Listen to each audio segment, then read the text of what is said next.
Hello and welcome. My name is Emma and today I'm telling you how to balance blogging with a full-time job.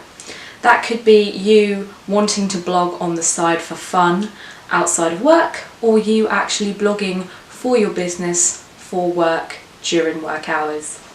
I blog for tons of businesses during the week and still manage to write my own posts and do this video channel. So it can be done. I'm going to tell you how I do it and how you can do it too. The first and most obvious tip for you is to choose a blogging platform that allows you to schedule content. I personally use WordPress.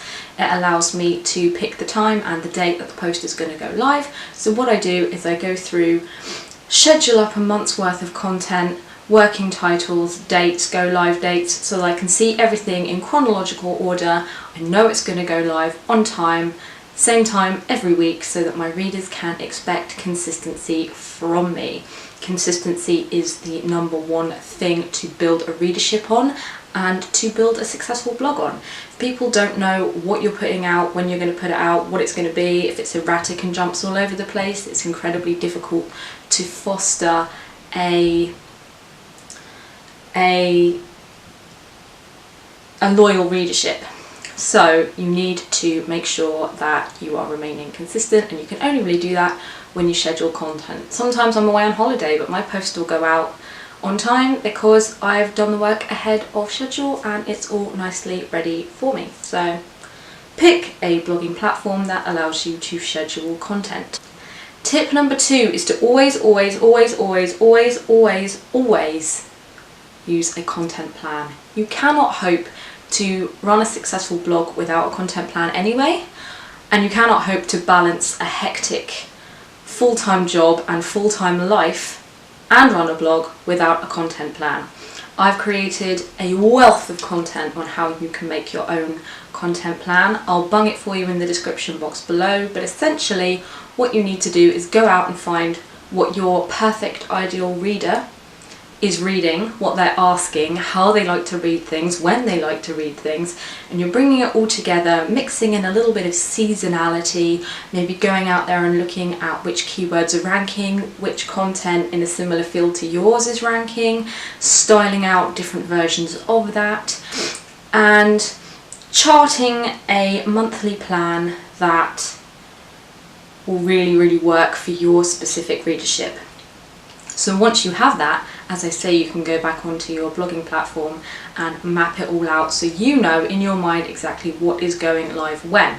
It also means that you know the keywords and the subtitles and the metadata that you need for every single post, so you can actually go in at the same time and fill all of that good stuff out so that you have a skeleton to work with for the tip I'm going to give you later. Because let's face it, nobody wants to look at a blank page and think, what am I going to write? I have 5 minutes to get this post done, or to make a start. I have a blank page and 0 ideas.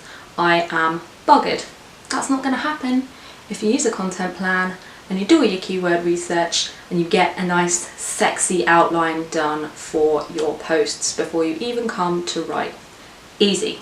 A tangent tip to the one I just gave you is to use lots of handy, nice platforms and apps to help you plan your content and plan your blog. So for example, I've done a video on 4 free content planning tools that I personally use. These are things like Feedly, which aggregates all of the relevant and interesting content for me into one place so that I can look through all of my most browsed sites, pick out good articles, get inspiration, points of interest, what's happening in the industry, what are other people looking at. It's really great as a source of inspiration. I use Trello to create lists and plans and make sure that I'm staying on track and everything's going live at the right time. I use Evernote to save all the little bits of inspiration that I find when I'm out and to create my snowballing list whenever I have a great idea. I think I need to remember that, jot it down in Evernote, and I end up with a big long list of things I want to write about so that when it comes to scheduling and plotting out what I'm going to be doing for the month, I already have a ton of great ideas because I've not left it to the last minute. I've been adding to the list as I've gone along in my day-to-day life, and I have somewhere to start before I even get to the research stage. So content planning tools are your best friend if you're going to stay on top of a blog while you're working. My next tip for you is to set aside a chunk of time that you dedicate just to the blog. So for me, it's early mornings in the weekends. I'm one of those really irritating people that just loves mornings. I'm up with the birds, even on weekends. So what I like to do is get up, make myself a coffee, get some breakfast, sit down at my desk and use that time to make my blog images, do my research, really get into the posts. And because it's my own time and it's something that I like, it doesn't feel like a chore, it doesn't feel like work. I spend maybe just 1 or 2 hours every Saturday and Sunday morning just working on my blog and doing the things I like. And I don't even have to be working solidly on one post. I can throw a few ideas down for this one, hop over to that one. If I suddenly get an idea for something new, I'll create that post and start working on it. So it's just a nice, good, solid batch of time to make sure all your ducks are in a row and you've got that free creative space to just get into it. I find this is really, really useful to have this specific block of time set aside for the blog, because it means I get into a routine. It becomes habitual. It becomes my time almost. It's not, as I said, it's not a chore. And I just go in and have a really wicked time on my own blog. So whenever that block of time appears for you, maybe it's at the end of the day, maybe it's before work, maybe it's a Sunday evening, whatever, just make sure you set that aside, because you will need some good solid time to actually get things written, regardless of how much preparatory work you do in and around saving bits, snatching pieces from here and there and getting your ideas and your content plan. You are going to need solid writing time, so I recommend a solid block of time just for that. As well as scheduling for my posts, I like to schedule for my promotional social media activity as well.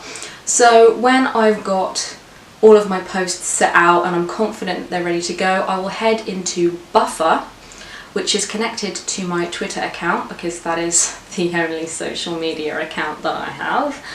And I will make sure that a couple of minutes after my post goes live, I have a promotional tweet that goes out.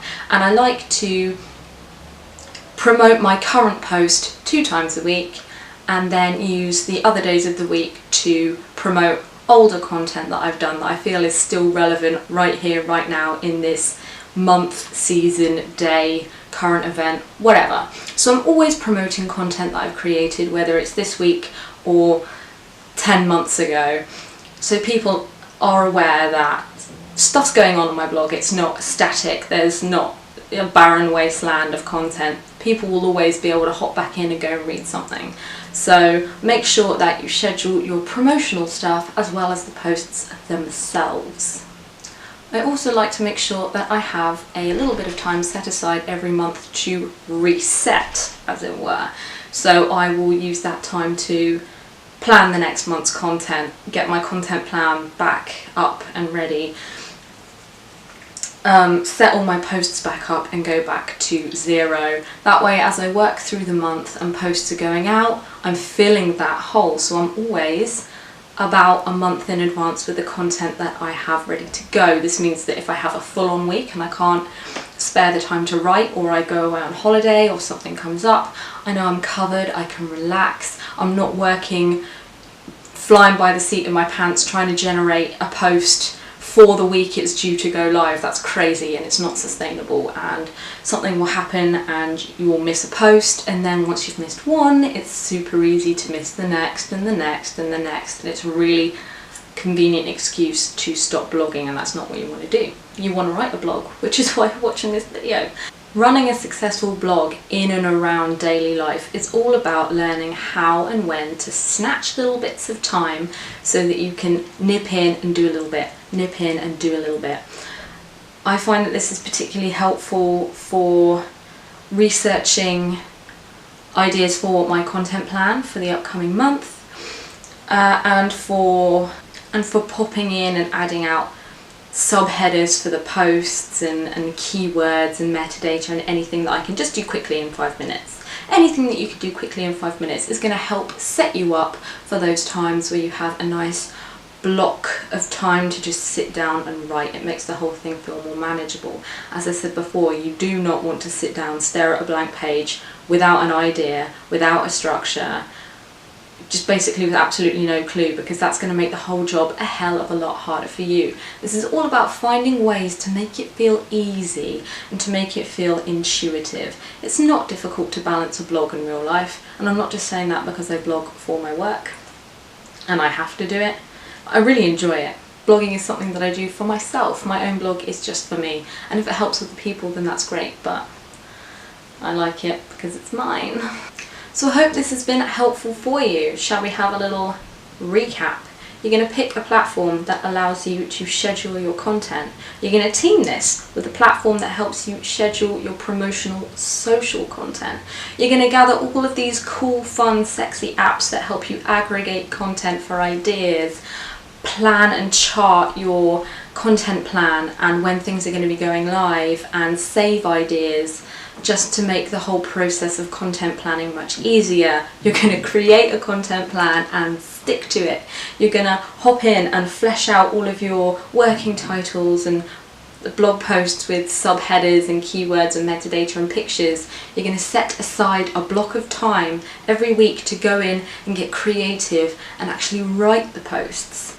And you're going to work at least a month in advance to make sure you have a pipeline of posts so that if anything happens, you're still remaining consistent, because consistency is the bomb when it comes to blogging. I hope you found this helpful. If you do start a blog off of the back of this, let me know. I want to hear about it. Pop me a comment below and call me out and I'll check you out. It'll be really fun.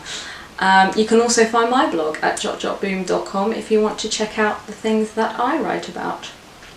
Or you can just watch videos and make no reading effort.